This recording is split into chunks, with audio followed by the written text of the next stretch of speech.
मेरो कविताको शीर्षक छ मेरो बाटोमा पानी नै पानी छ। म त कर्म गर्नका लागि जन्मिएकी छोरी, काम गर्ने मेरो बानी छ। मागेर कसैले गन्तव्य पाएको छैन, मसित मैले आफैले सिचेको जिन्दगानी छ।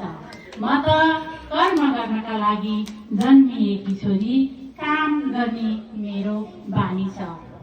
चित्तैमा केही चाहिँदैन, यो केटी साह्रै स्वाभिमानी छ। रात दिन नभनी खटेर काम गर्छे, सबैले भन्छन् ऊ भाग्यमानी छ। म त कर्म गर्नका लागि जन्मिएकी छोरी, काम गर्ने मेरो बानी छ। मेरो भाग्य लेख्ने म स्वयं हुँ, मन परी बोल्नु सबैको मनमानी छ। शान्तिमा समाधान खोज्ने स्वभाव छ मेरो, तर चिच्चाहट र द्वन्द जताततै बेइमानी छ। म त कर्मका लागि जन्मिएकी छोरी, काम गर्ने मेरो बानी छ। स्पष्टीकरण खोज्छन्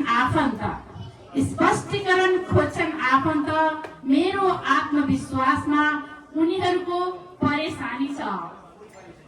अभयताको सिंगारसम्मसित सकारात्मक सोचको खानी छ।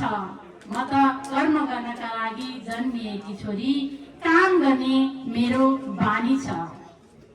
म पोखरी जस्तै थामिएर बस्न चाहन्न, म बग्ने नदी हुँ, मेरो बाटोमा पानी नै पानी छ।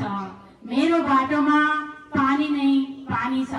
म त कर्म गर्नका लागि जन्मिएकी छोरी, काम गर्ने मेरो बानी छ। मागेर कसैले गन्तव्य पाएको छैन, मसित मैले आफैले सिचेको जिन्दगानी छ। धन्यवाद।